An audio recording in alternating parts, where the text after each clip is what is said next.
तो यहाँ पर वर्णन किया कि जिसमें जो ज्ञान है, कभी इस जन्म में उसने साधना की, उससे अंतःकरण शुद्ध हो गया, तो उस अंतःकरण शुद्धि के माध्यम से ज्ञान की प्राप्ति हो गई इस जन्म में। अब किसी ने पूर्व के जन्मों में खूब अनुष्ठान आदि किए थे, खूब अनुष्ठान किए थे उससे, लेकिन उस काल में ज्ञान नहीं हो पाया था। और फिर लेकिन कुछ संस्कार थे वहाँ के, तो पुण्य कर्म के माध्यम से चित्त की शुद्धि यानी अंतःकरण शुद्धि उस काल में भी होती थोड़ी बहुत। अब इस काल में इस शरीर में रह करके उसने ज़्यादा की, तो चित्त की शुद्धि के माध्यम से ज्ञान की योग्यता, ज्ञान की प्राप्ति हो गई। तो ज्ञान की प्राप्ति हो जाने से फिर व्यक्ति को मोक्ष फल की प्राप्ति हो जाती है।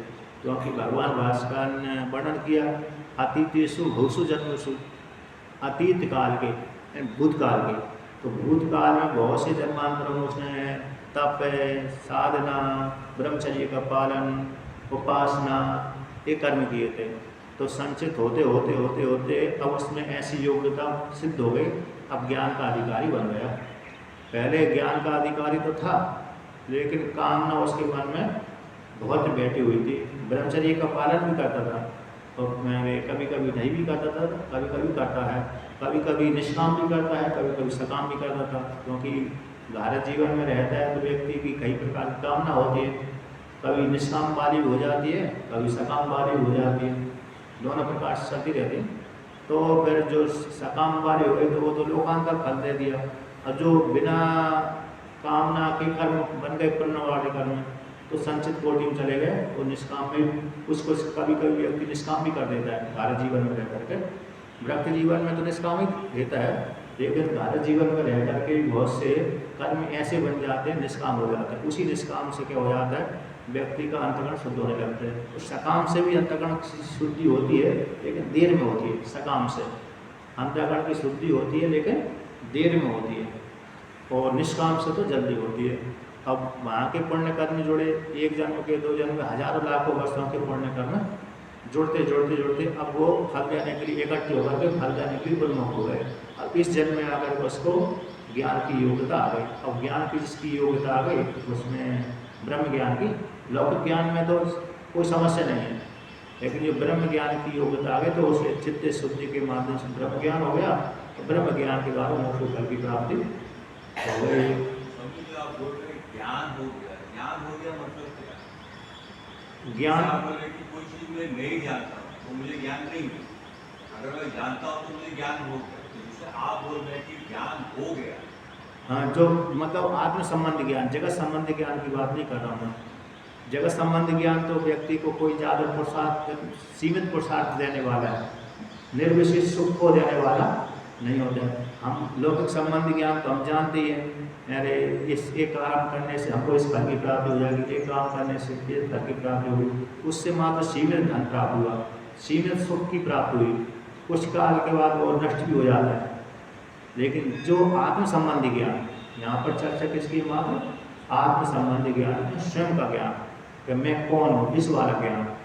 और बाकी जगत संबंधी ज्ञान तो ये चलता रहता है, ये तो मोक्ष रूप फल को देने वाला ये नहीं होता, ये तो अपना जीवन चलाने के लिए है। जगत संबंधी जो ज्ञान होता है, स्त्री है पुरुष का, ये तो ज्ञान सभी को रहता है, मूर्ख से मूर्ख को रहता है। अब मेरे को धन कमाना चाहिए, इतना ज्ञान तो सभी को रहता है, कभी कभी मूर्ख को नहीं रहता है, लेकिन थोड़ा बहुत पढ़ा लिखा है उसको तो ज्ञान होता है। ये ज्ञान धन कमाने तक सीमित है, अपने व्यवहार चलाने तक ही सीमित है, लेकिन परलोक के लिए भी ये सीमित नहीं है। परलोक के लिए भी ऐसे हमको परलोक जाना है, इसके लिए भी ये काम नहीं देता। फिर उसके लिए इतना और अधिक ज्ञान होना चाहिए, शास्त्र में श्रद्धा होना चाहिए कि हाँ मेरे मरने के बाद दूसरे लोकांतर में जाऊँगा तो मेरे को सुख की प्राप्ति हो, इसलिए पुण्य कर्म करूँ। ये फिर अधिक ऊपर वाला ज्ञान हो गया।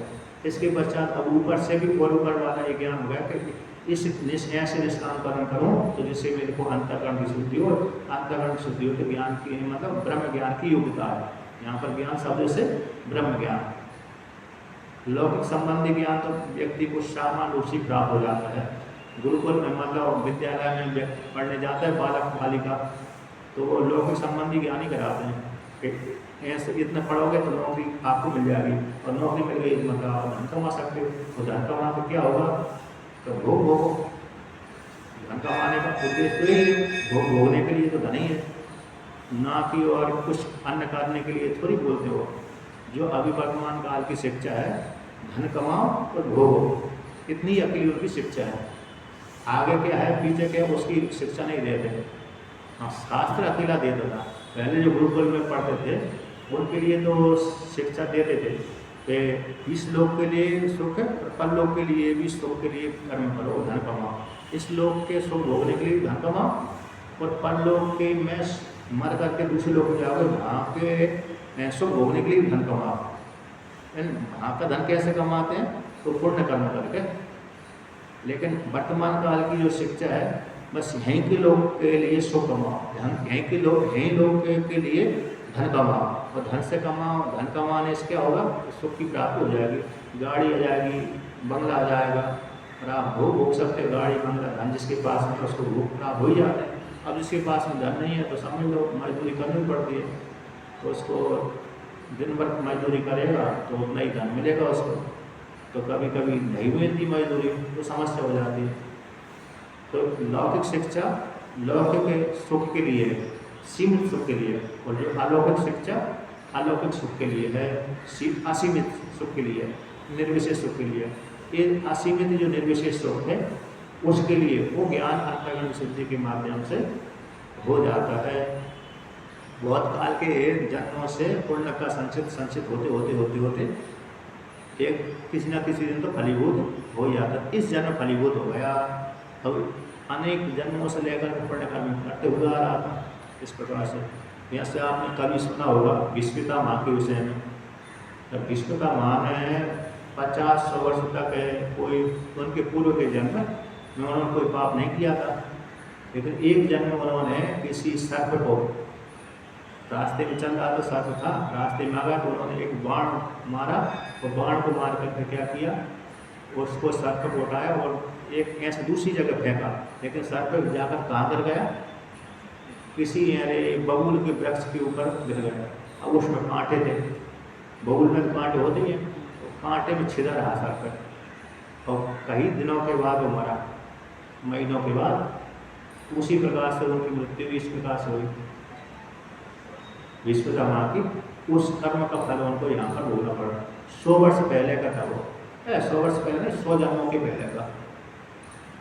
अब एक दृष्टि ये है, एक दृष्टि ये है उस विस्मिता माँ की मृत्यु हुई। दूसरी दृष्टि ये है उसमें, ये तो चलो पुराण, भगवान भास्कर ने क्या निकाला इसका सार, भगवान भास्कर ने ब्रह्म सूत्र इसमें निकाला, सार निकाला, जिसके ऊपर विचार आता है इस बात के ऊपर कि विस्मिता माँ की इच्छा मृत्यु थी, तो तुरंत ही जब सरसैया पे इतना कष्ट हो रहा है क्यों नहीं छोड़ा, तुरंत इच्छा का तुरंत मृत्यु देवता आ जाते वहीं पर सामने।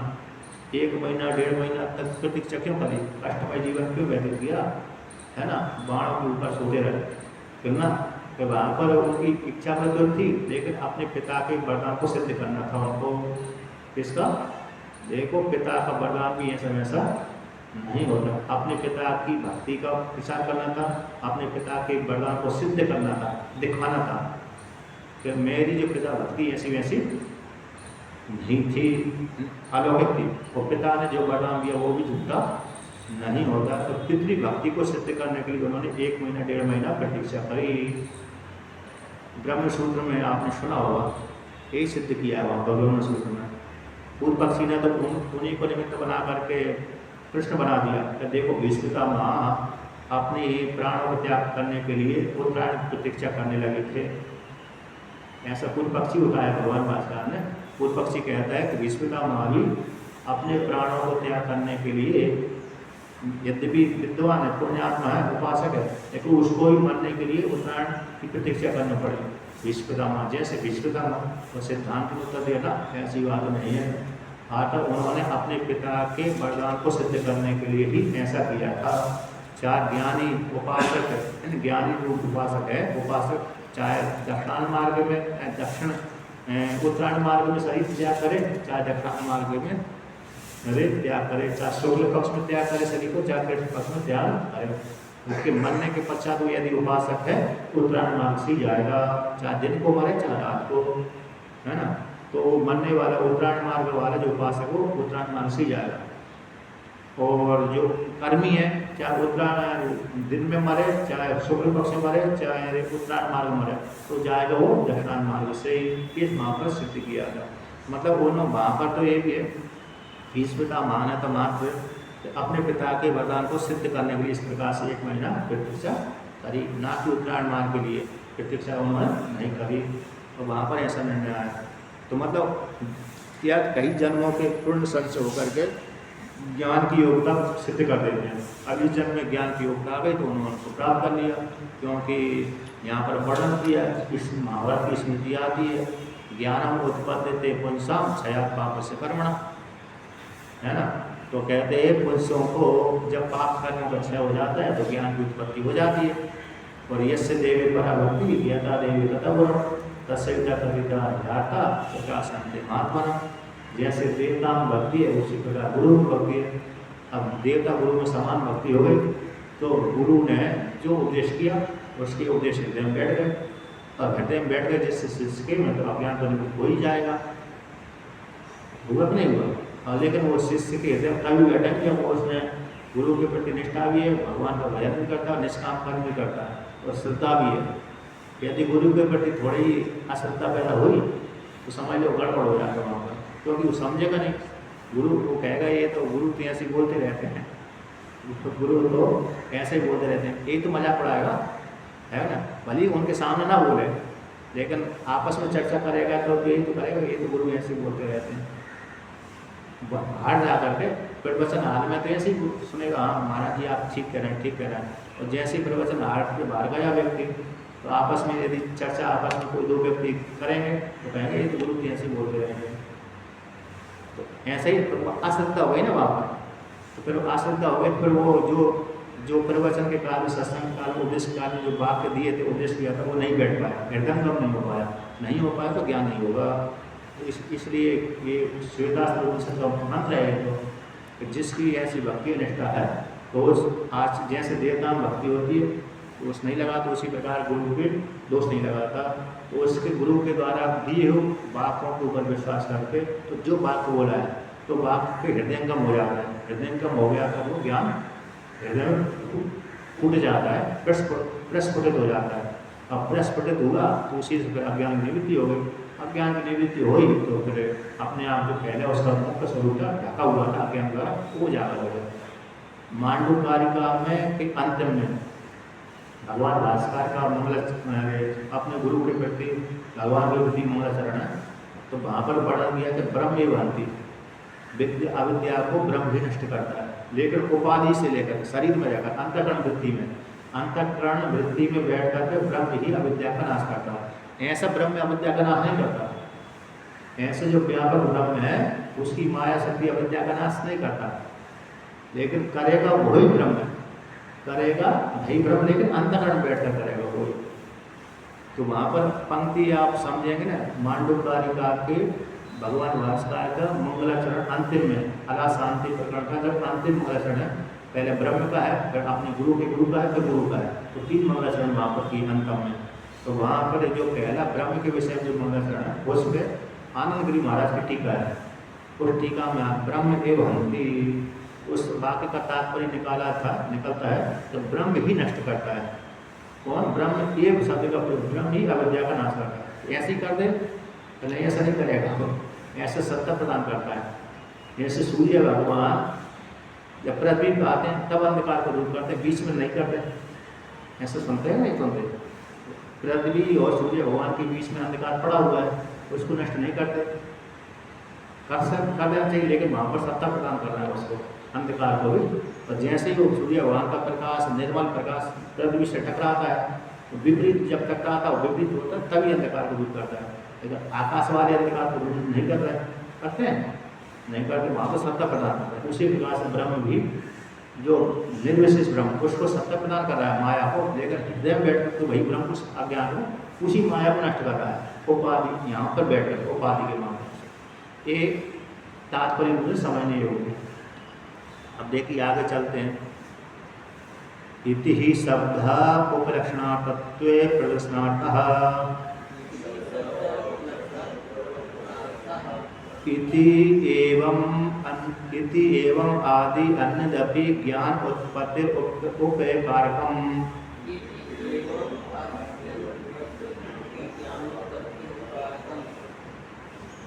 अमानत्वम् अदम्भित्वम् इत्यादि उपदर्शितं भवति।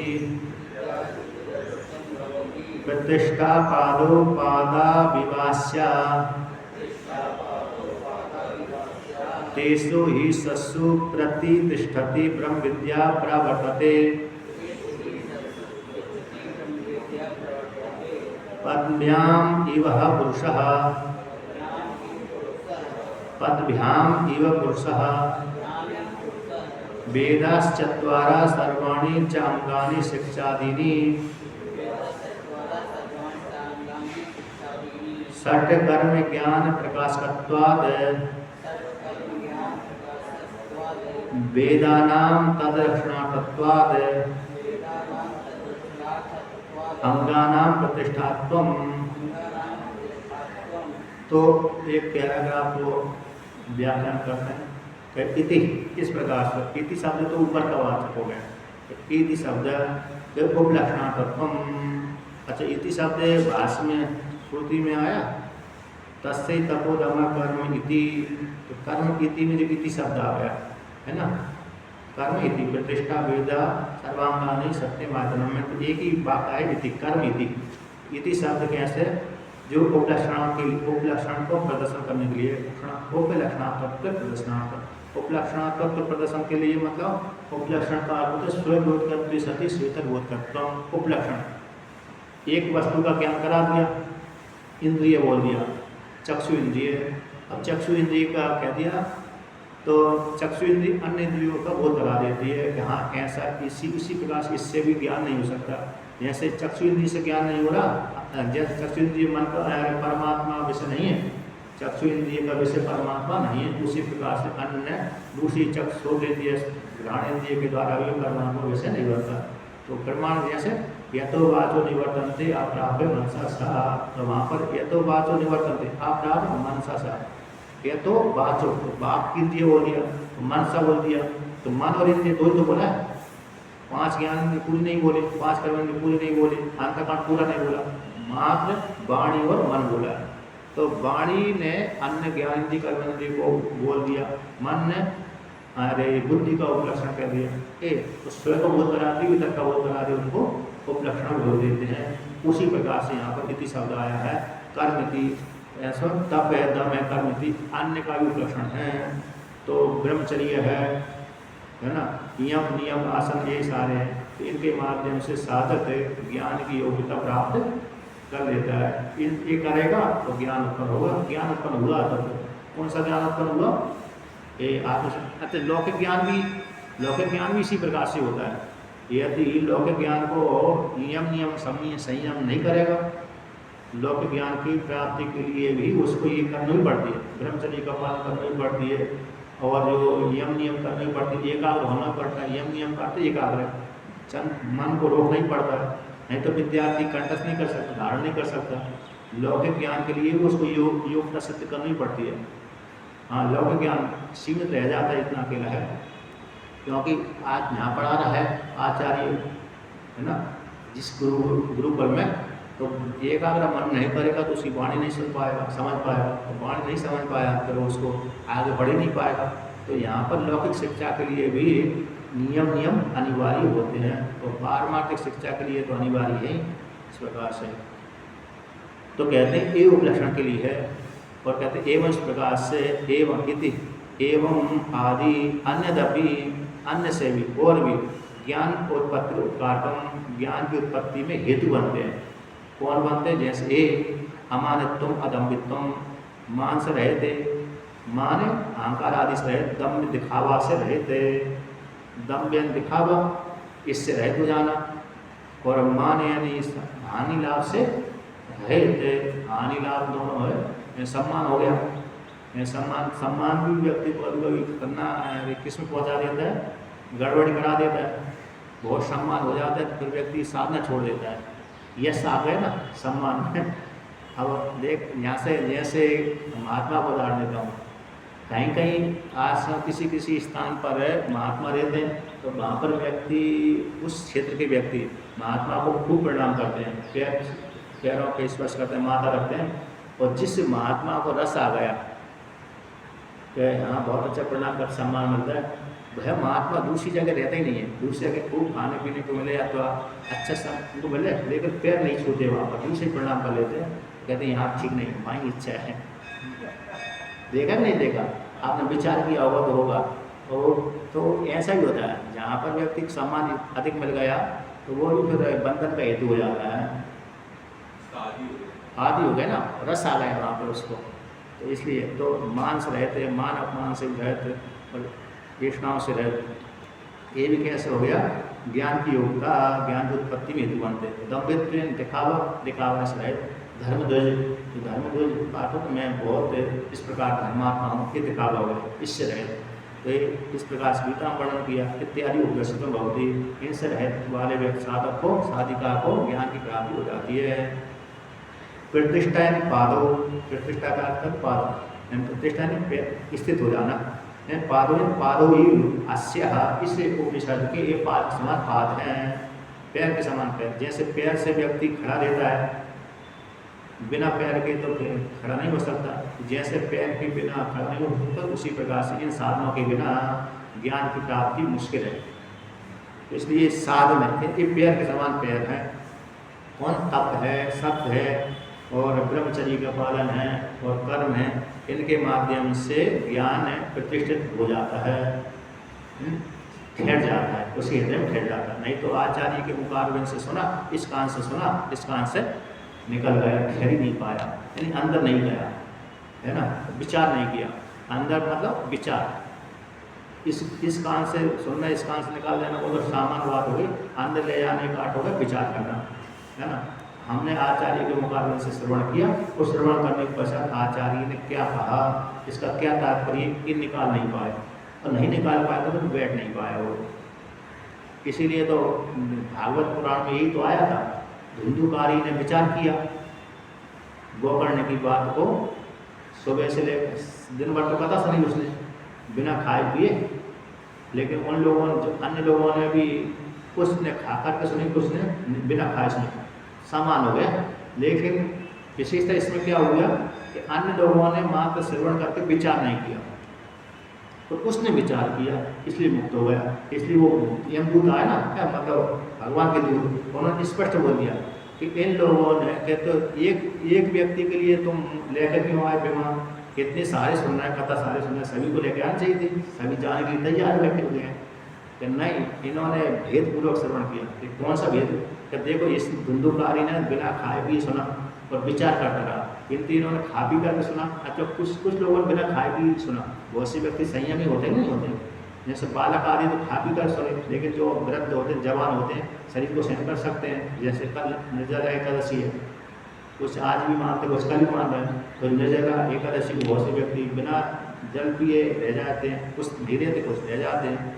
तो उसी प्रकार से वहाँ भी कुछ लोगों ने बिना खाए भी सुना, लेकिन आते इन्होंने सुना तो है बिना खाए भी, कुछ लोगों ने खा पी कर सुना, किंतु इन्होंने विचार नहीं किया। सुनने के पश्चात सो गए, इसने रात भर विचार किया।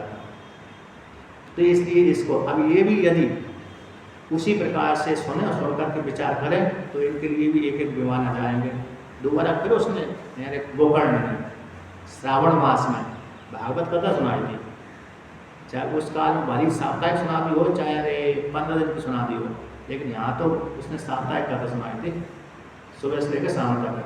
सूर्योदय हुआ, संध्या बंदन तो पहले कर लिया, सूर्योदय इससे पहले संध्या बंदन करके बैठ गए, तो बैठ करके शाम तक चलती रही। बीच में बहुत 1-8 घंटा रहा होगा विश्राम के लिए, लेकिन शाम जैसे सूर्यास्त हुआ कथा समाप्त हो गई। मतलब चाहे तो श्लोक पढ़कर सुनाया हो सीधा धीरा धीरे से, चाहे तो यहाँ से संस्कृत में व्याख्यान किया हो, पहले संस्कृत से चलती थी, तो लोग सारे विद्वान ही होते थे, सारे स्त्री पुरुष बात समझ ही जाते थे, अथवा लौकिक भाषा में प्रयोग करते, जो भी भाषा, लेकिन उसने समझ लिया। तो उन लोगों ने भी दोबारा के सारे व्यक्ति मुक्त हो गए थे। सारे व्यक्तियों के पास में विमान आए थे, विमान में बैठ बैठ के चले गए, ये प्रसंग आ रहा है। और परीक्षित राजा के पास में भी ऐसे हुए। परीक्षित राजा के पास में विमान नहीं आया। तो क्यों नहीं आया? जब हिंदू के आदि के पास में विमान आया और गोकर्ण ने अन्य को सुनाया तो उनके पास विमान आया, लेकिन राजा परीक्षित के पास में विमान क्यों नहीं आया? अब इसमें भी आप तात्पर्य निकाल सकते हैं। इन लोगों का सुना हुआ भक्ति वाला था, मतलब भेद बुद्धि वाला सुना हुआ था। ईश्वर अलग है और मैं अलग हूँ, इस प्रकार से सुना हुआ था, इन्होंने समझा धारण किया। किंतु राजा परीक्षित ने ऐसा नहीं सुना। राजा परीक्षित ने जो ईश्वर है वो मैं ही हूँ, वो मैं ही ईश्वर हूँ।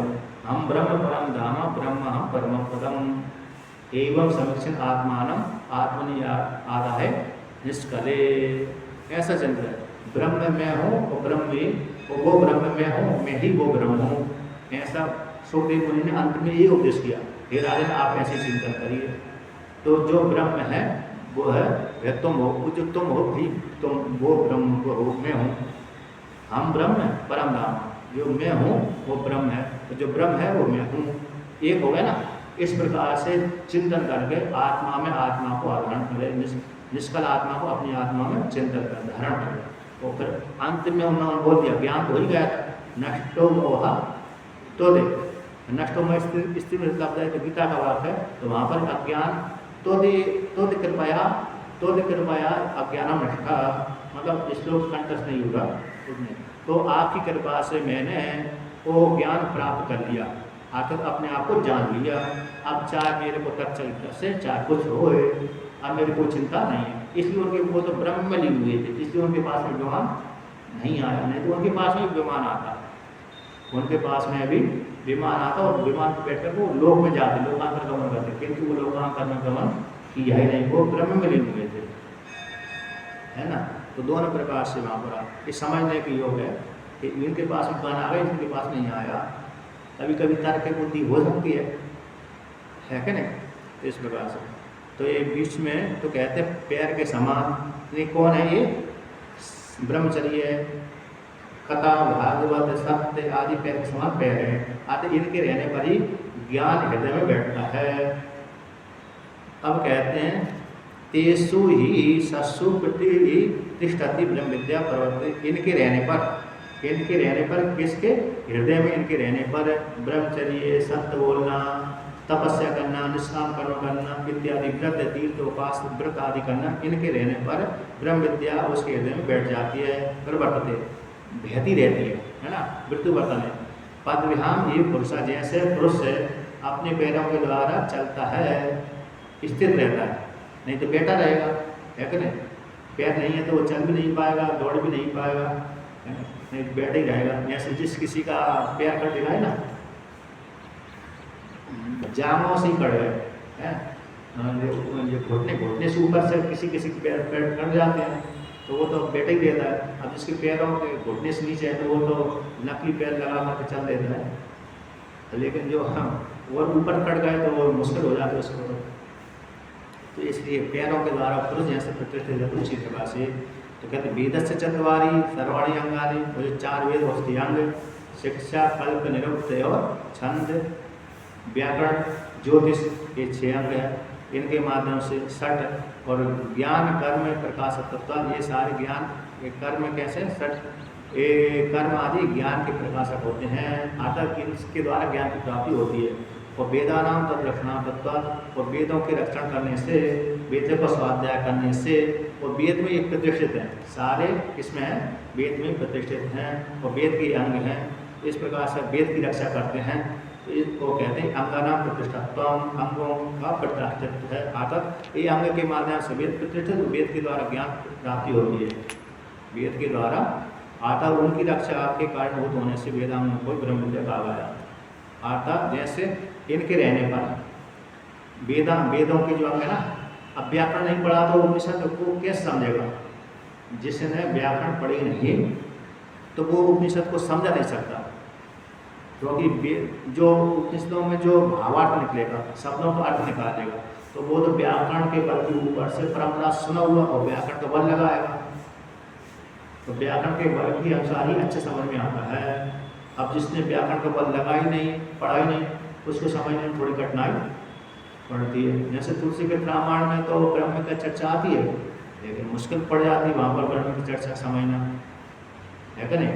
अब भाई ब्रह्म की चर्चा उपनिषद पढ़ लिया आचार्य के मुख मार्ग से तो अच्छी समझ में आती है। तो कहते हैं इस प्रकार से कर्म है, कर्म और ज्ञान के प्रकाशक होने से, कर्म के भी प्रकाशक है आधा वेदों में कैसा है, कर्मकांड का प्रतिपादन किया गया, ज्ञान का प्रतिपादन किया, इसको प्रकाशन किया। और अंगों में अंग मतलब जो ज्योतिष छंद व्याकरण आदि है, इससे भी ज्ञान की प्राप्ति होती है, ज्ञान के प्रकाशक होते हैं, कर्म के प्रकाशक होते हैं। इसलिए ये सारे ब्रह्म विद्या के अंग हैं, ब्रह्म विद्या के पैर के समान पैर हैं, क्योंकि और वेद के बिना तो ब्रह्म विद्या प्राप्त होने वाली है नहीं। वेद उपनिषद के बिना तो ब्रह्म विद्या की प्राप्ति होती ही नहीं है। आचार्य भी ब्रह्म विद्या का उपदेश करेगा तो इस ग्रंथ को ही आधार बनाएगा ना, उपनिषद को ही आधार बनाएगा, वेद को आधार बनाएगा। इसलिए ये सारे उससे ब्रह्म विद्या की प्राप्ति में सारे साधन बनते अंग है। अंग के द्वारा अंगी रूप ब्रह्म विद्या की फल की प्राप्ति हो जाती है, और ब्रह्म विद्या की प्राप्ति हो गई तो उसका कार्य मोक्ष रूप फल की प्राप्ति हो जाती है। इसलिए सारे कैसे हैं, ब्रह्म विद्या के एक अंग प्रतिष्ठा बनते हैं। इस पे आश्रित होकर के ब्रह्म विद्या फल की पूर्ति रहती है। आधार स्तंभ है, हाँ पिलर है, हाँ आधार है। इनके रहने पर ही ब्रह्म विद्या मतलब ज्ञान हृदय में बैठ जाता है, ये हो गया। अथवा विकल्प कहते हैं प्रतिष्ठा शब्द से पाद रूपत्व कल्पना तत्वात् वेदस्तु इत्राणि सर्वांगाणि सदादीने। प्रतिष्ठा शब्द का पाद रूप जो कल्पना की गई ना कि पाद ये सारे पैर के समान पैर हैं, तो वेद और इत्राणि वेद और वेद के इतर जो अंग सारे सदादीने ये सारे उसके कैसे प्रतिष्ठा है ब्रह्म विद्या की। उस तो वेद शब्द कहने से इतर उसके अंग भी आ जाते, स्वतंत्र कहने की जरूरत नहीं है। ज्योतिष छंद कल्प निरुक्त आदि कहने की जरूरत नहीं पड़ती, वेद शब्द से ही उनका नाम आ जाता है। कि अस्मिन् पक्षे शिक्षादि नाम वेद ग्रहण एवं ग्रहणम। अच्छा पाठ नहीं किया, चलो पाठ कर लेते हैं। दरअसल मेरे को पढ़ाने की आदत है ना, तो बोलते बोलते आगे चले जाते हैं। तो अथवा प्रतिष्ठा शब्द से पाद रूप कल्पनात्वाद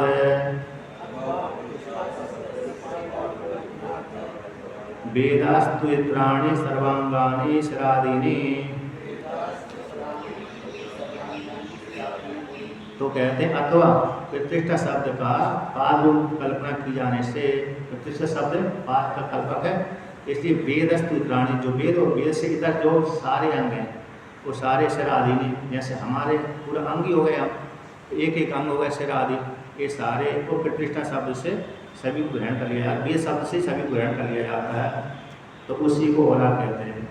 अस्मिन् पक्षे शिक्षादिनाम वेद ग्रहण एवं ग्रहणम।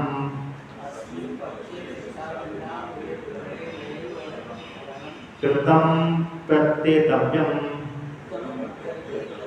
अंगिने हि गृह्यते अंगानि गृहीतानि एव भवन्ति। तदेव आयत्वात् अंगानाम। तो कहते हैं यहाँ पर अस्मिन् पक्ष में, जिस पक्ष में वेद शब्द से ले लिया, प्रतिष्ठा शब्द से सारे वेदों को ले लिया है ना, और उस अंग भी उसमें आ गए, तो कहते हैं इस पक्ष में शिक्षा आदियों का वेद ग्रहण करने के द्वारा, वेद के ग्रहण करने से सारे ग्रहण कर लिए गए। ऐसे इस प्रकार से जान लेना चाहिए। जैसे दृष्टांत दिया, अंगी के ग्रहण करने पर अंग भी गृहीत हो जाते हैं। हमने पूरे शरीर को ग्रहण कर लिया तो पूरे शरीर के साथ साथ अंग, हाथ अलग अलग थोड़ी आएंगे, हाथ अलग अलग ग्रहण करने की जरूरत नहीं पड़ती, बोलने की जरूरत नहीं पड़ती, बस एक को पकड़ लिया, एक पूरे शरीर को पकड़ लिया, उसके साथ हाथ भी आ गए, पैर भी आ गए, अन्न भी आ गए। उसी प्रकार से वेद कह दिया, वेद के साथ 6 अंग, उसके अंग भी आ गए। तो कहते हैं भवंती, तो अंगी के गृहीत हो जाने पर अंग भी गृहीत हो जाते हैं। तद आया तत्वा अंगाना, क्योंकि अंगी के अधीन रहने वाले अंग कैसे हैं, अंगी के अधीन रहने वाले होते हैं। आयत्य ने अधीन, उसी अंगी के अधीन रहने वाले अंग होते हैं, उसी को आश्रय करके रहते हैं। और पूरे एक अंग को जोड़ करके अंगी बनता है, एक एक अंग को जोड़ते हैं। जैसे गाड़ी है, अब गाड़ी तो अंगी हो गई, लेकिन एक एक नट बोल्ट को जोड़ करके गाड़ी संज्ञा हो जाती है। अब उस गाड़ी का ग्रहण कर लिया तो नट बोल्ट भी आ गए इस प्रकार से, तो फिर उसके आगे कार्य हो जाता है। अब आगे के वर्णन करते हैं सत्य आदि को लेकर कहते हैं तो सत्यम आदनम यत्र तिष्ठति उपनिषद तद आदनम सत्यमिति आमायिता अकौटल्यम वांग मनः कायानाम तेषु हि आश्रयति विद्या ये अमायिनः साधवः न आसुर प्रकृतिषु मायावीषु न येषु जिह्मम् अनृतं न माया च इति श्रुतेः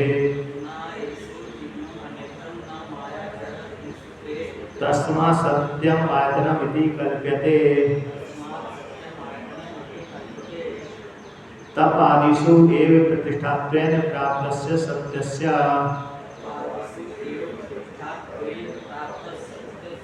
पुनरायतनत्वेन ग्रहणम् साधन अतिशयत्व ज्ञापनार्थम् अस्मेध श्रेष्ठं च सत्यं च तुलयात्मकम् अस्मेध श्रेष्ठ अस्मेध श्रेष्ठात् च सत्यमेकं विशिष्यते इति स्मृते। तो यहाँ पर कहते हैं सत्यम आत्मम, सत्य कौन है? आयतन है, इन सभी का आधार है सत्य आत्मम। सत्य को अलग पृथक कर दिया, यदि भी उसी में आ जाता है, इसी में आ जाता, वेद की ग्रहण करने से कर्म के अंतर्भूत ही जाता है, लेकिन उसको अलग ग्रहण कर लिया श्रुति के द्वारा। सत्यम ने आत्मम विशेष, आयतन ने आधार, अधिष्ठान, आश्रय, एक पर्यायवाची नाम हो गया। तो कहते हैं जैसे हमारा आयतन है, हम यहाँ निवास स्थान हमारा एक, हमारा निवास स्थान एक सत्य निवास स्थान है कि यत्र तिष्ठति, सत्यरूप आयतन यहाँ पर रहता है, जिसमें आश्रय करके रहता है, जिस बुद्धि में रहता है सत्यरूप आश्रय, सत्यरूप जो कार्य है जिस बुद्धि को आश्रय करके रहता है, कहते हैं उपनिषद तद आत्मम। तो उपनिषद तद आत्मा, उपनिषद आश्रय वाला है, उपनिषद भी उसमें ठहर जाता है, जिससे व्यक्ति के बुद्धि में सत्य आश्रय करके रह रहा है, जिससे व्यक्ति के चाहे वो स्त्री हो चाहे वो पुरुष हो, उस बुद्धि रूप हृदय में, बुद्धि में सत्य यदि बैठा हुआ है तो उसके हृदय में उपनिषद भी बैठ जाता है।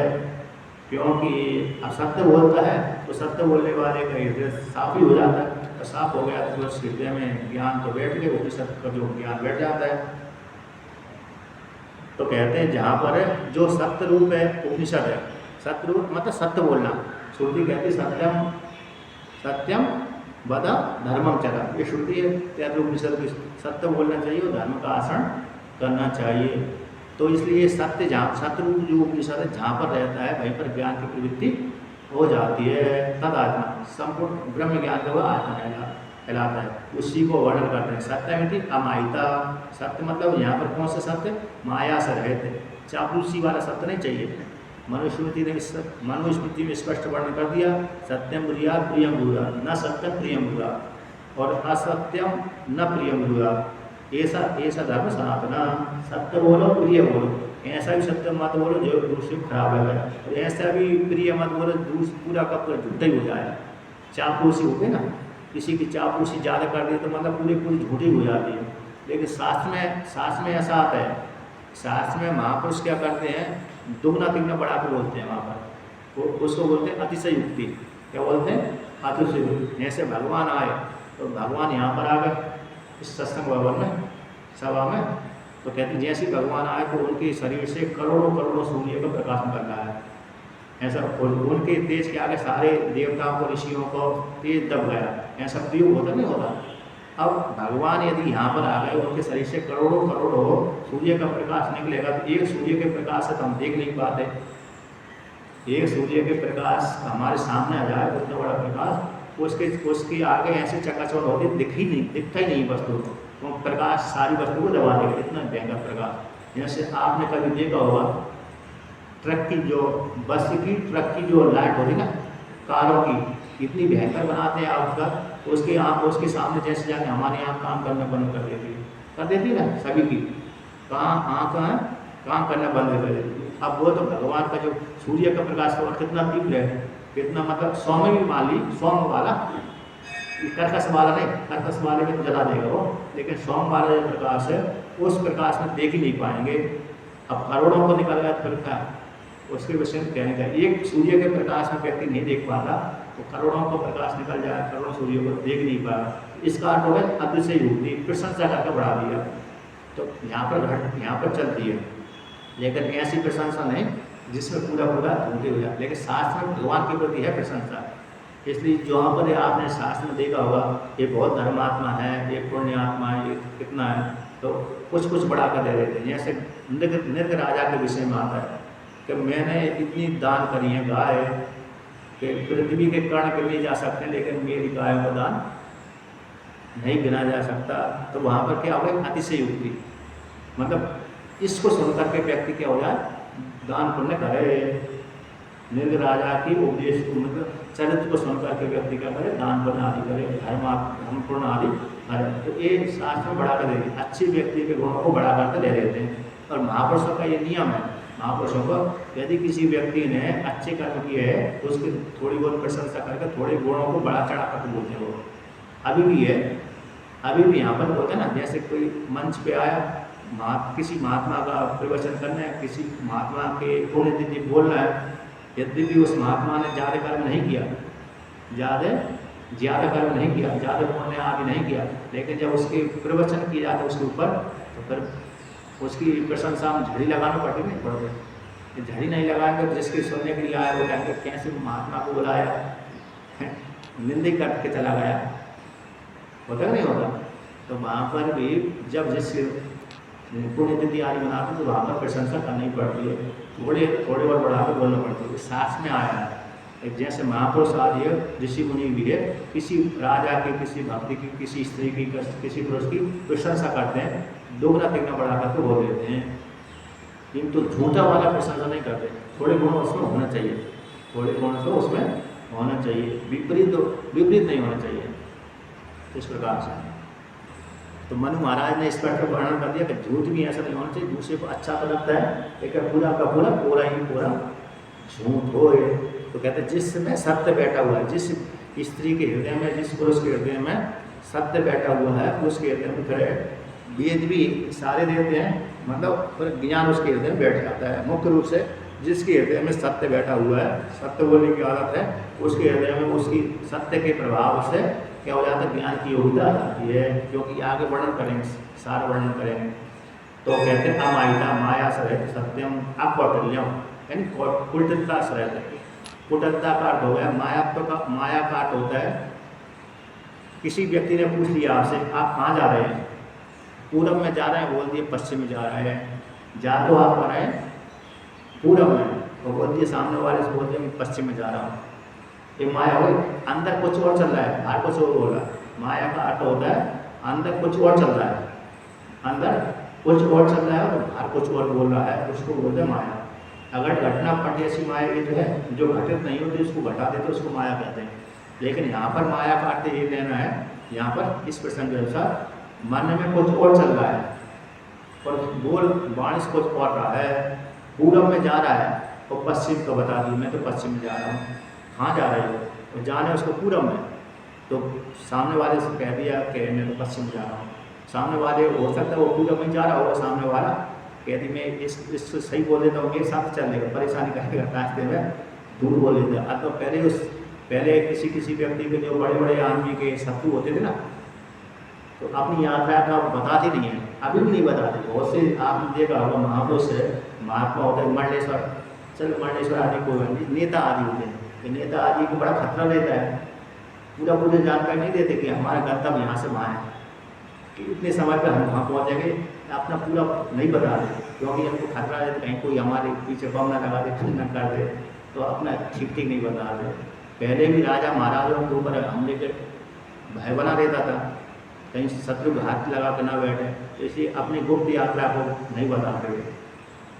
और कोई तो लौकिक में ही है कि जा रहा इधर बता दिए इधर का, इस प्रकार से कैसा नहीं चल रहे हैं, कहते माया से रहे थे और कैसे कुटिलता से रहे थे और मन से वाणी से काया से रहित है। अमायिका अपवर्तन, तो ऐसे जो सत्य है मन से वाणी से ठीक है, मन से भी ठीक और काया से भी ठीक है।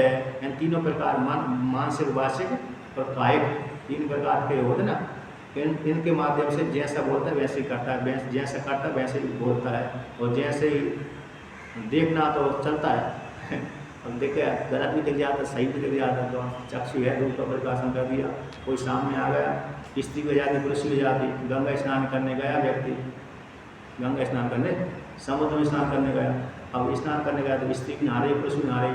अब कोई अर्ध कपड़े में नहा रहा है स्त्री और अर्ध पुरुष नहा रहा, अब चक्षु तो सीधा प्रकाशन कर देगी, उसमें कोई हर्ज नहीं है। लोग आप कितने भी लाख कोशिश करो, चक्षु के सामने जो रूप आएगा वो प्रकाशन करके ही रहेगा। अब उसको धारण करना बात अलग है, धारण करता है कि नहीं करता, लेकिन चक्षु अपना रूप का प्रकाशन जरूर करेगी वहाँ पर, क्योंकि स्पष्ट दिख जाता है। जैसे कैमरे के सामने रूप आएगा उसी समय फोटो खींच लेता है, कैमरा कहे कि नहीं खींचूंगा, लाख कोशिश कर नहीं खींचेगा ही, वो धारण करना बात अलग है उसको। उसी प्रकार से कहते हैं मन के द्वारा, वाणी के द्वारा, काया के द्वारा, इस प्रकार से माया से रहित, कौशलता से रहित, इस प्रकार से जो क्रिया आदि करता है वो कैसे उसके हृदय में सत्य बैठ जाता है। वो सत्य बैठे तो कहते हैं उसके हृदय में उपनिषद जो ज्ञान है बैठ जाता है। तेसु ही आसक्ति विद्या, कहते उन्हीं के में जो मन और वाणी से काया से शरीर से ठीक ठीक आसन करते हैं, उन्हीं के हृदय में, उन्हीं हृदय में विद्या आश्रय करके रहती है। एक कहते जो अमायावी ना साधुआ, जो माया से रहते साधु हैं, सज्जन है। साधु शब्द दोनों प्रकार से, साधु का अर्थ सज्जन, धार्मिक बुद्धि वाले, चाहे वो गृहस्थ हो चाहे वो भक्त हो, है ना, उसको बोलता है साधु, साधु सज्जन, दूसरा अर्थ होगा सज्जन, आस्तिक बुद्धि वाले, धार्मिक प्रतिपत्ति वाले। इसमें रूढ़ हो गया, इसमें क्या है, इस लिंग में रूढ़ हो गया, इनको साधु बोलते हैं। रूढ़ हुआ नहीं हुआ, जैसे पंकज शब्द है, पंकज शब्द कैसा वो रूढ़ हो गया, कमल में ही वाचक है। यौगिक व्युत्पत्ति से दूसरा है, कीचड़ से जो पैदा हुआ उसको क्या कहेंगे, पंकज कहेंगे। अब कीचड़ से तो नील शैवाल आदि भी पैदा होते हैं, लेकिन रूढ़ किसमें हो गया, कमल का वाचक हो गया। उसी प्रकार साधु शब्द कह रहे से इस लिंग वाला आ गया, जटा वाला, मुंडी वाला, कसा वस्त्र वाला, इसको साधु कह दिया। लेकिन साधु शब्द का अर्थ क्या होगा, सज्जन, सरल, आस्तिक बुद्धि वाला। तो जिन आस्तिक बुद्धि वाले सज्जन हैं उनके हृदय में एक विद्या बैठ जाती है, आश्रय करके रहती है। और किंतु जो असाधु है, यानी कैसे सज्जन नहीं है, मतलब आस्तिक बुद्धि वाले नहीं है, खाओ पियो मजे मारने वाले हैं और कपट करने वाले हैं, दूसरी संपत्ति को छीनने वाले हैं, असुर है, स्त्रियों को छीनने वाले, दूसरे को छीनने वाले को असुर बोलते हैं। असुर का लक्षण यही है, खाओ पियो मजे मारो, दूसरी संपत्ति लूटो, दूसरी की स्त्री लूट लो और दूसरे को मार दो, ये असुरों का लक्षण है। उस कहते हैं ना असुर प्रकृति सु माया विशु, जो असुर प्रकृति वाले मायाओं में वो साधु नहीं, उनके हृदय में सत्य नहीं बैठ पाता, उसी को लक्षण करते हैं। कहते कृष्ण उपनिषद का उपनिषद कहते हैं ना येषु जिम्मम अमृतम च ना माया च, कि जिन साधुओं में, स्त्री पुरुषों में, साधुओं में जिम्मम नहीं है, कुटिलता नहीं है, झूठ नहीं है, माया नहीं है, उनके हृदय में ही सत्य बैठता है। ठीक है ना, जिनमें कुटिलता, मिथ्या और माया नहीं है, उनके हृदय में सत्य रहता है और सत्य के माध्यम से ज्ञान की प्राप्ति हो जाती है। तो तस्मा सत्य माध्यम थी, इसलिए सत्य आयतन है, इन सत्य आश्रय वाला है। ब्रह्म विद्या कैसी है, सत्य आश्रय वाली है। इन सत्य जिसके हृदय में बैठा है, सत्य बोलना जिसके हृदय में बैठा हुआ है, उसके हृदय में प्रवृत्ति आश्रय करके रह जाती है। जिसके हृदय में पहले से झूठा है, झूठ बोलता रहता है, बार बार झूठ बोलता रहता है, फिर सत्य ब्रह्म विद्या उसको आश्रय करके नहीं रहती, उसके हृदय में ब्रह्म विद्या नहीं हो पाती। ब्रह्म विद्या सुन तो लेगा आचार्य के मुकाबले से सत्संग में, लेकिन वो अनुशीलन पालन नहीं कर पाएगा। अब जिसने ब्रह्म सत्य बोलता है, अंतकरण शुद्ध हो गया सत्य बोलते, तो फिर वो आचार्य ने क्या बोला, चलो धारण कर लेता हूँ, विचार करता हूँ, तो ब्रह्म विद्या उसके हृदय में बैठ जाती है। अब कहते हैं उसी को तपादिषु एव प्रतिष्ठात्वेन प्राप्तस्य सत्यस्य पुनरात्मन ग्रहणम साधन अतिशयत्व व्यापनार्थम। तपादियों के भीतर ही सत्य का आ जाता है, तप आदि के भीतर ही तो सत्य का जाता है। तब भी निष्काम कर्म है, इनके माध्यम से अंतःकरण शुद्धि होती है। क्या तप आदियों में प्रतिष्ठा है? तप आदि को रहने पर ज्ञान स्थित हो जाता है, उसी के अंतर्गत ही तो सत्य जाता है। कहते तप आदियों में भी प्रतिष्ठा रूप से प्राप्त सत्य का उस कोटि में फिर भी दो बार आता है। पुनः जो आयतन रूप से क्यों सत्य को बोल दिया, प्रतिष्ठा शब्द से ही सत्य ग्रहण हो गया। प्रतिष्ठा शब्द से तप आदि सात कोटि में आ गया, पर आयतन रूप से अलग स्वतंत्र सत्य को क्यों बोले? सत्यम आयतनम ऐसा श्रुति का प्रयोग क्यों कर दिया? तो उसको कहते हैं कि पुनः जो बोला है सत्य शब्द को आयतन रूप से के साधन में अतिशय ज्ञापन करने के लिए, साधन में इसके रहने पर तप आदि भी अपने आप सिद्ध होने लगते हैं। जिसके हृदय में सत्य है ही नहीं है तो तप आदि भी नहीं करता वो, इसमें श्रेष्ठ है। तप आदि के मध्य में सत्य सबसे श्रेष्ठ है। कहते हैं कोई प्रमाण है, कहते हैं स्मृति प्रमाण है। स्मृति को उदाहरण देते हैं कि अश्वमेध सहस्रश्च सत्यम च तुलयाधृतम, अश्वमेध सहस्राच्च सत्यम एकम विशिष्यते। विष्णु स्मृति है ना, विष्णु स्मृति यानी विष्णु पुराण। विष्णु उत्तर धर्म भी है, एक विष्णु उत्तर धर्म, एक विष्णु ग्रंथ है उत्तर धर्म, एक पुराण अलग होता है और विष्णु धर्म नामक ग्रंथ अलग होता है। कहते हैं 1000 अश्वमेध यज्ञ रख लीजिए, 1000 अश्वमेध यज्ञों का पुण्य रख लीजिए। एक तुला है, तुला के दो तराजू, दो पलड़े होते हैं, जैसे बिजली वाला नहीं, तो बिजली वाला तो एक ही लेता है क्या नहीं, तो किंतु जो हाथ से पकड़ने वाला डंडी वाला जो तुला बोलते हैं, तराजू बोलते हैं, उस तराजू में 1000 अश्वमेध यज्ञ का पुण्य रख लीजिए। अश्वमेध यज्ञों का पुण्य तो एक तरफ रख दीजिए, सत्य बोलने का पुण्य, एक ही बार सत्य बोलने का पुण्य रख लीजिए। तो कहते हैं इसमें कितने बराबर हो गए? कहते जब तोलेंगे तुला के द्वारा, जब दोनों पल्ले पर रखेंगे तो अश्वमेध सहस्राच्च 1000 अश्वमेध के पुण्य से अधिक सत्य एकम सत्यम विशिष्यते, एक सत्य विशिष्ट हो जाता है, श्रेष्ठ हो जाता है। किसी व्यक्ति ने अरे सत्य बोला, गलत कार्य करता है तो झूठ बोल दिया तो फिर उसका जो पुण्य छीन हो जाता है। यदि किसी व्यक्ति ने कोई कार्य किया है और गलत बोल दिया तो उससे जो पुण्य था वो 6 को प्राप्त हो जाता है। इसलिए यदि गलत कार्य किया और बोल दिया कि हाँ मैंने गलत कार्य किया तो उसको पुण्य 6 नहीं होता, उस पाप को उसको दंड तो प्राप्त होगा लेकिन जो पुण्य उसका बचा रहता है। इसलिए धर्म अरे सत्य सबसे श्रेष्ठ है। सत्य झूठ बोलने से कहते झूठ बराबर पाप नहीं, सत्य बराबर तप नहीं, आता नहीं। तो सत्य के प्रभाव से व्यक्ति स्वर्गलोक में चला जाता है, और जो स्वर्गलोक में जा रहा था झूठ बोल दिया उसी समय क्या हो जाता है? नरक में चला जाता, गिर जाता है। इस प्रकार से सत्य सबसे श्रेष्ठ हो, और सत्य को लेकर के सत्य की विशेष महिमा आई गई है। सत्य की बहुत सत्यम पदा तो आया ही है, सत्यम पद धर्म चला, सत्यम गुरुजा महाभारत में, शिव पुराण में, भागवत पुराण में, सभी जगह सत्य की विशेष महिमा आती है। इस प्रकार से सत्य कैसा एक श्रेष्ठ रहता है, मतलब सत्य सबसे श्रेष्ठ है आयतनों में, साधनों में। कोई व्यक्ति कुछ ना करे, एक जगह आता है कोई व्यक्ति कुछ नहीं करता है, दान पुण्य कुछ नहीं करता, भजन पूजन कुछ नहीं करता, किंतु सत्य बोलता है तो सत्य के प्रभाव से स्वर्गलोक फल की प्राप्ति उसको हो जाती है। अब जैसे देवी भागवत पुराण का मैंने एक उदाहरण दिया था, एम महिमा को लेकर के, एक ब्राह्मण ने सत्य बोला था कि सत्य मतलब ये है कि एक ब्राह्मण किसी को पैदा हुआ था बालक, जन्म से हुआ श्राप के कारण। अब भाई बालक को माता पिता से दुखी होकर के जंगल में चला गया। अब उसने एक नियम पालन किया, मैं सत्य बोलूँगा, झूठ नहीं बोलूँगा, और मुनि जैसे व्यक्ति अपना गंगा स्नान करूँगा। तो कुटी बना कर रहता था, जंगल में जाकर खट बोलता था, सुबह शाम स्नान करता था, कुछ नहीं करता था, लेकिन गंगा में स्नान करता, झूठ नहीं बोलता था। किसी के बल के प्रवास से उसकी ख्याति फैल गई, ये जो महात्मा है सत्य बोलने वाला है, किसी की निंदा चोरी नहीं करता। अब एक बार उसने कोई शिकारी आया, शिकार खेल रहा था, तो उसका एक शिकार उसकी आश्रम के सामने से निकलकर उस झाड़ी में भरा गया। अब पीछे शिकारी आया, शिकारी ने कहा महाराज आप सत्य बोलते हो, लोगों के बीच में ख्याति है कि ये महात्मा कभी भी झूठ नहीं बोलता, इसलिए मेरी तो जीविका इसी से चलती है, मांस से मार करके अपने बच्चों को पालन करता हूँ, इसलिए आप बता देंगे तो मेरे बच्चे जीवित बचे रहने तो मर जाएंगे, इसलिए आप बता दो कहाँ ऐसे कहा। उसने कहा यदि बताता हूँ तो इसको मारेगा तो मेरे पाप लगेगा, झूठ बोलता हूँ तो मेरे जो व्रत खंडित होता है, मैं क्या करूँ? तो वहाँ पर सत्य के प्रभाव से ज्ञान आ गया उसको, या ब्रूते न या पश्यति न सबरूते या ब्रूते न सपश्यति, वहाँ पर उसके हृदय में ज्ञान बैठा। तो जो बोलता है वो देखता नहीं है, जो देखता है वो बोलता। या ब्रूते न सपश्यति या पश्यति न सबरूते, या पश्यति चक्षु पश्यति न ब्रूते, बोलती नहीं है, इस ये बोलती है, बात बोलती है, न सपश्यति, ये चक्षु जैसे देखती नहीं है।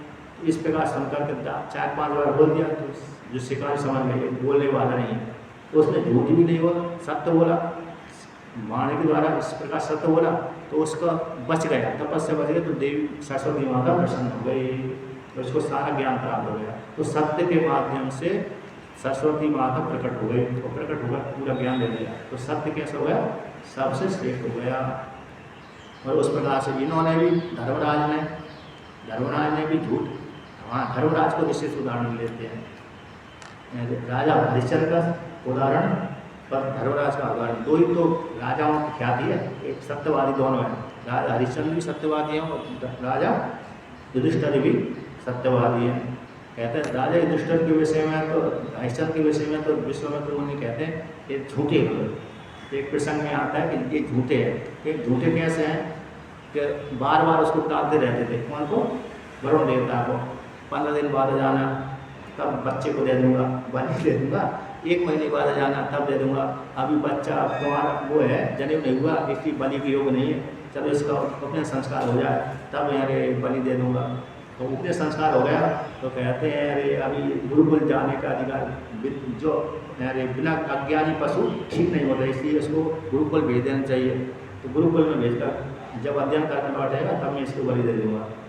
टालते उनको लड़का ही जवान हो गया। फिर बाद में जब गुरुकुल से लौट कर घर आ रहा था तो उसको मालूम पड़ा मेरे पिताजी बहुत बीमार है, वरुण देवता उसके शरीर में प्रवेश कर गए, जड़ रोग पैदा कर दिया। अब जैसे घर आ रहा था, रास्ते में इंद्र देवता ने कहते तू घर गया तो तेरा पिता तेरी बलि दे देगा, भाग ही गया ना। वो कहाँ भाग गया? वो जो रोहित था ना उसका पुत्र, वो जंगल में भाग, लौट नहीं गया। फिर बाद में वरुण देवता बड़े तो मान गए, कौन है? हरिश्चंद्र, बहुत दुखी हो गए। नया पुत्र को गोद ले करके क्रय करके उन्होंने हवन दिया, मतलब यज्ञ किया, तब ठीक हुई। मतलब वो विश्वामित्र मुनि ने उस सुना सेठ को बचा दिया। तो यहाँ पर तो विश्वामित्र मुनि और वशिष्ठ भगवान का संवाद है, यहाँ पर थोड़ी वर्णन कर दिया। तो झूठा है, कैसे झूठा है, ऐसा प्रयोग किया था, लेकिन सत्यवादी कह रहा है राजा हरिश्चंद्र, ठीक है ना। अब युधिष्ठिर महाराज के विषय में युद्ध, तो युधिष्ठिर भीष्म का माँ तो सरसैया आप सो गए। अब द्रोणाचार्य मरे तो कैसे मरे? जब तक द्रोणाचार्य हाँसी हट नहीं है तब तक पांडवों की जीत नहीं हो सकती। तो भगवान श्री कृष्ण ने कहा कि हे भीम से कहा, हे भीम तुम्हारे अरे, क्योंकि कृष्ण भगवान जानते थे इनकी मृत्यु कैसे होगी, इनकी मृत्यु इनका ज़्यादा हुए पुत्र में ज़्यादा है। किसमें? एक ही पुत्र था, 2 पुत्र नहीं थे। 2 पुत्र होते हैं कभी कभी ऐसा हो जाता है, इसमें कम हो गया, इसमें ज़्यादा हो गया। अब उनका एक ही पुत्र था, उसी में मोहित था ज़्यादा। तो उन्होंने कहा इसको हटा दिया जाए पुत्र को लेकर, तो इनकी मृत्यु अपने आप हो जाएगी। और पुत्र भी ऐसा था, चिरंजीवी था, मरने वाला तो वो भी नहीं था, क्योंकि अर्जुन ने प्रतिज्ञा कर ली थी मैं मार नहीं सकता इसको, गुरुपुत्र है। और भीम से सामर्थ्य नहीं थी, और युधिष्ठिर महाराज तो कमजोर थे। तो उन्होंने कृष्ण भगवान ने चालाक की, जब तक द्रोणाचार्य नहीं रास्ते से हटेंगे तब तक आग गाड़ी नहीं पड़ेगी। तो उन्होंने क्या किया, पांडवों के पक्ष में एक हाथी था, तो हाथी से कहा हे भीम तुम इस हाथी को मार दो, और हम प्रचार कर देंगे कि भीम ने अश्वत्थामा को मार दिया, क्योंकि उस हाथी का नाम था अश्वत्थामा रखा था। अब उन्होंने कहा कि ठीक है मैं मार दूंगा, लेकिन जिनको द्रोणाचार्य को विश्वास कैसे होगा कि हम कृष्ण भगवान का मैं बोल दूंगा। तुम्हारे कहते कृष्ण भगवान जानते थे कि अरे द्रोणाचार्य मेरी बात नहीं मानेंगे, क्योंकि कृष्ण भगवान के कई प्रकार चालाक से पकड़ लिया था उन्होंने। ये तो अपना काम निकालने के लिए झूठ ही बोल देंगे, कुछ भी हो जाएगा इनका, इनके ऊपर विश्वास है।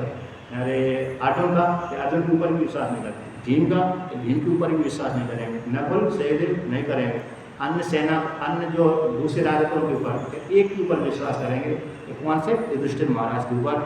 तो युधिष्ठिर महाराज को सचेत होना पड़ेगी वहाँ पर। तो इसलिए वहाँ पर कहा, सभी ने चिल्ला दिया एक सुबह सुबह भीम ने हाथी को मार दिया, भीम ने चिल्ला दिया मैंने अश्वत्थामा को मार दिया, अश्वत्थामा को मार दिया। धीरे धीरे से आवाज़ उसके पास में पहुंची द्रोणाचार्य के। द्रोणाचार्य ने कहा सुना कि अश्वत्थामा मारा गया, किसके द्वारा? भीम के द्वारा। वो नहीं हुआ, मतलब विश्वास ही नहीं हुआ। भीम कैसे मार सकता है मेरे पुत्र को? बड़ा बलवान था, मेरा पुत्र तो बड़ा बलवान है, ये भीम के हाथ से नहीं मर सकता। फिर भी जब बार बार कहने लगे, सारी सेना कहने लगी, फिर बाद में नजदीक में पांडवों के पास में कृष्ण भगवान ने उजागर करते हैं भीम मारा, अश्वत्थामा मारा गया। नकुल सहदेव ने बोल दिया, अर्जुन ने भी हाँ में हाँ मिला दिया, तो नहीं मिलाए। एवं फिर भी शंका बनी रही कि इनके ऊपर विश्वास करने योग्य नहीं। युधिष्ठिर महाराज के पास में गए कि हे युधिष्ठिर, सत्य बताओ कि भीम ने अश्वत्थामा को मार दिया का? तो कृष्ण भगवान ने चालाक समझा दिया, हे युधिष्ठिर महाराज, बड़े भाई अग्रज थे, वो बड़े राजा भी थे, हे बड़े भाई इतना ही बोलना अकेले, हाँ अश्वत्थामा मारा गया, इतना ही बोलने को बोला था उन्होंने कृष्ण भगवान, आगे पीछे कुछ नहीं करना। किंतु जैसे ही वो द्रोणाचार्य उनके पास गए, मैंने सुना कि अश्वत्थामा मारा गया भीम के द्वारा, आपके मुकाबले से सुनना चाहता हूँ। उन्होंने कहा पिताजी आज सुबह सुबह युद्ध लड़ रहे थे, तो नर उन्होंने अपने तरफ से मिला दिया, अश्वत्थामा हतो हुआ, नरों का कुंज हुआ, अश्वत्थामा हतो, इतना तो जोर से बोल दिया, नरों का कुंज हुआ धीरे से बोल दिया। जैसे ही धीरे अश्वत्थामा हतो, इतना तो भगवान ने खूब से जोर से बाप को उछलवा दिया, सुनने दिया, सुर नहीं बचा। जैसा ही उन्होंने बोला आगे, नरों का कुंज हुआ, भगवान श्री कृष्ण ने शंख बजवा दिया, मतलब सब कह रहे इशारा कर दिया, बोल दो मतलब शोर मचा दो, जिससे द्रोणाचार्य को समझ में ना आए। और वहाँ पर चालाकी उन्होंने करी थी, कौन? अरे युधिष्ठिर महाराज, नरों का कुंज धीरे से बोला था उन्होंने, अश्वत्थामा हटो, इतना तो जोर से बोला था, नरों का कुंज हुआ धीरे से बोल दिया। और जैसे ही धीरे से बोला, उसी काल में उनका जो रथ है आकाश पृथ्वी को छूकर नहीं चलता था। युद्ध क्षेत्र में युधिष्ठिर महाराज का रथ पृथ्वी से 1 फीट ऊपर चलता था, 1 फीट अथवा 2 फीट ऊपर चलता था, पृथ्वी को छू के नहीं चलता था। जैसे ही उन्होंने नरों का कुंज हुआ इतना बोल दिया, अपनी तरफ से बोल दिया, उसी समय उनका रथ जमीन से स्पर्श हो गया। भगवान ने तो इतना ही बोला था कि तुम इतनी बात अकेले बोला, अश्वत्थामा हता, अश्वत्थामा मारा गया, किसके द्वारा? भीम के द्वारा। आगे लगाने की जरूरत नहीं है आपको, लेकिन इन्होंने अपनी तरफ से आगे लगा दिया, थोड़ा सा ही झूठ बोला, और थोड़ा सा ही झूठ बोला, उसके बाद उसका फल हो गया और उनका रथ जमीन पर युद्ध क्षेत्र में, पहले तो युद्ध क्षेत्र से बाहर तो जमीन पर चलता था, लेकिन युद्ध क्षेत्र में उनका रथ कैसा चलता था? जमीन से ऊपर चलता था। लेकिन जैसे ही रथ उन्होंने छोड़ा, झूठ बोला थोड़ा सा, उसी में रथ नीचे आ गया, पृथ्वी स्पर्श हो गया। तो बदले में उसी प्रकार से वहाँ पर जब स्वर्गलोक में गए युधिष्ठिर महाराज, तो धोखे से सारे पांडवों को नरक में गिरा दिया। ऐसा देखो उस पाप को प्रायश्चित भी वहाँ करवाया था। देखा कि सारे भाई नरक में, तो मैं स्वर्ग में कैसे जाऊँ? वो भी नरक में जाने के लिए तैयार हुए, परीक्षा भी लिया वहाँ पर। इस प्रकार से तो मतलब जो सत्य कैसा है? सत्य सबसे श्रेष्ठ हो गए। इतने पुण्यात्मा थे सारे मेरे कौन? युधिष्ठिर महाराज, उनका पुण्य जैसे एक झूठ के कारण दब गया है ना, नष्ट हो गया। आधा रथ कैसा हो गया? नीचे जमीन पे स्पर्श करने लगा। कितना बड़ा महान सत्य का प्रभाव है, यही सत्य का। इसलिए सत्य जिसके पास में है वो सारे क्या हो जाते हैं? उसके पास में विद्या आदि भी प्रतिष्ठित हो जाती है। तो आज का पाठ पूरा हुआ। ओम पूर्णमदः पूर्णमिदं